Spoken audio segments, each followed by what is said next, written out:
কেউ কেউ বলেন যে এক দল খেয়েছে, আরেক দল খাওয়ার জন্য মুখিয়ে আছে। একজন ইসলামী বক্তা বলেছেন।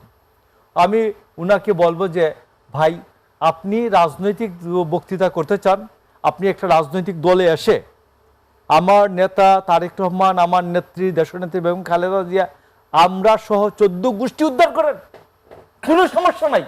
আপনি যত খুশি বলেন, আমাদের গালাগালি করেন, বাট রাজনৈতিক দলে আইসা দলে জয়েন করে রাজনৈতিক বক্তৃতা করতে হবে। আমির হামজা, তাকে বলবো যে রাজনৈতিক দলে আগে যোগদান করবেন, এরপরে রাজনৈতিক বক্তৃতা করবেন, কোনো প্রবলেম নাই। তো আমি বলছি যে এই সরকার কতগুলো আগুন নিয়ে খেলছে। ফ্যাসিবাদী ব্যবস্থাটা কি? ফ্যাসিবাদী ব্যবস্থাটা শেখ হাসিনার তৈরি করা একটা ব্যবস্থা। বিফোর 15th অ্যামেন্ডমেন্ট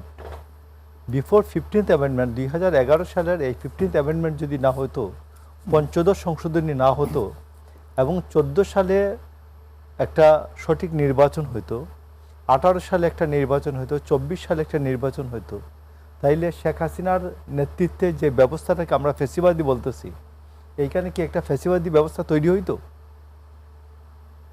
তৈরি হইতো না। তো এইখানে সংবিধান বা কোনো ব্যবস্থা শেখ হাসিনাকে তৈরি করে নাই। শেখ হাসিনা নিজে কিছু ব্যবস্থা তৈরি করেছেন। আপনি বিএনপির আমলে র্যাব তৈরি হয়েছে, আপনি একমাত্র র্যাবের দ্বারা একটা মাত্র রাজনৈতিক হত্যাকাণ্ড হয়েছে, মোফাখারুল ইসলাম চৌধুরী মোফা। এটা ছাড়া আর কোনো রাজনৈতিক হত্যাকাণ্ড হয় নাই। উনি এই কি বলে গোপন সংগঠন করতেন, এইটা ছাড়া আর কোনো ঘটনা ঘটে নাই।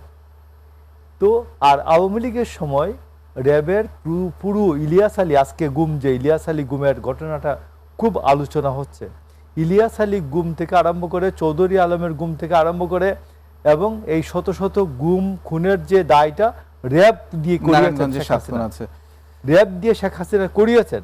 তো এটা র্যাবের দোষ না র্যাবকে যারা চালিয়েছেন তাদের দোষ?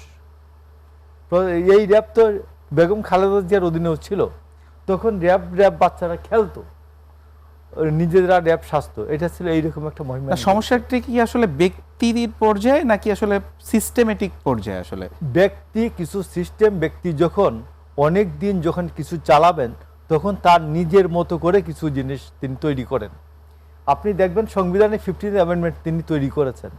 15th অ্যামেন্ডমেন্ট তৈরি করে তিনি, আপনি শেখ হাসিনার আগে 51 বছরে ওই সময় বা এই 54 বছরের মধ্যে কখনো শুনছেন আপনি একজন ডিস্ট্রিক্ট জাজকে দেশ ছেড়ে পলায় যেতে হয়েছে? মোতাহার হোসেন, তারেক রহমানের খালাস দেওয়ার জন্য তাকে দেশ থেকে বের করে দেওয়া হয়েছে।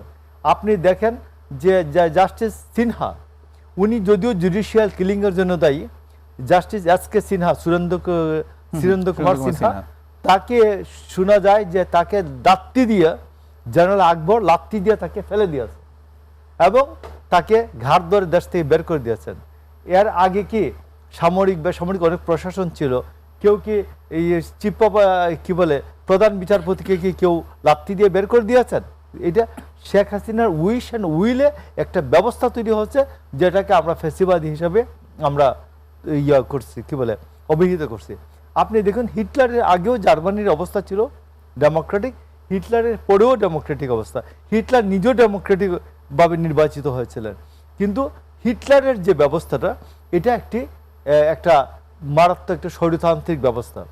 তো এইখানে আপনি যা বলেন, এখানে প্রতিষ্ঠানগুলিকে দুর্বল করা হয়েছে, শেখ হাসিনা দুর্বল করেছেন, দুর্বল করতে সক্ষম হয়েছেন। আজকে কেউ আমাদেরকে জিজ্ঞেস করেন যে আমরা 14 বছরে বালুর ট্রাক আমরা নাকি খালেদা জিয়ার বাসার থেকে বেগম খালেদা জিয়ার বাসার সামনে সরাইতে পারি নাই। আমি জিজ্ঞেস করি যে তোমরা যে 14 বছরে অফিসে ঢুকতে পারো নাই কোনোদিন, এটা বলো নাই? আমার অফিস তো 5 বার বন্ধ করেছে, আমি 5 বার তালা ভেঙে ঢুকেছি। আমি তো হাজার হাজার লাখ লাখ লোক নিয়ে আমি সমাবেশ করেছি, আমার সমাবেশ ভেঙে দিয়েছে, আবার করেছি। তো তুমি কি করেছো? তুমি 28 অক্টোবর আইসা বিএনপি সমাবেশের দিন সকালবেলা একটা সমাবেশ করেছো সরকারের সাথে আঘাত করে, এরপরে আধা ঘন্টা থেকে চলে গেছে। তো এইখানে আমি আপনাকে বলছি, যারা এইরকম আজকে কেউ বলেন যে এক দল খেয়েছে, আরেক দল খাওয়ার জন্য মুখিয়ে আছে, একজন ইসলামী বক্তা বলেছেন। আমি উনাকে বলবো যে ভাই, আপনি রাজনৈতিক বক্তৃতা করতে চান, আপনি একটা রাজনৈতিক দলে এসে আমার নেতা তারেক রহমান, আমার নেত্রী দেশনেত্রী বেগম খালেদা জিয়া, আমরা সহ 14 গোষ্ঠী উদ্ধার করেন, কোনো সমস্যা নাই, আপনি যত খুশি বলেন, আমাদের গালাগালি করেন, বাট রাজনৈতিক দলে আইসা দলে জয়েন করে রাজনৈতিক বক্তৃতা করতে হবে। আমির হামজা, তাকে বলবো যে রাজনৈতিক দলে আগে যোগদান করবেন, এরপরে রাজনৈতিক বক্তৃতা করবেন, কোনো প্রবলেম নাই, কোনো প্রবলেম নাই।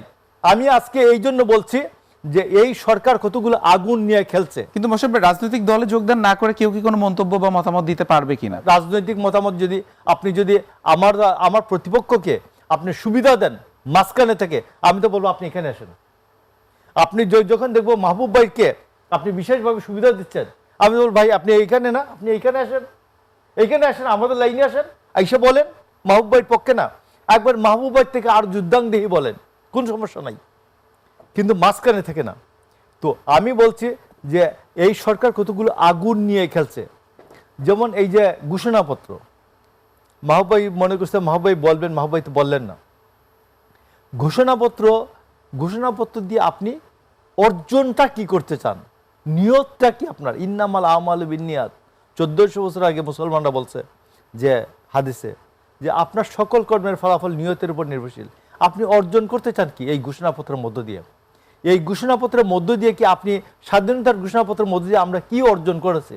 অর্জন করেছি পাকিস্তানি ব্যবস্থাকে আমরা বিদায় করে দিয়েছি, পাকিস্তানি সরকারকে বাতিল ঘোষণা করেছে, পাকিস্তানি সংবিধানকে বাতিল ঘোষণা করেছে, পাকিস্তানি সরকার ডিজলভ হয়ে গেছে, আমরা একটা নতুন সরকার তৈরি করেছি।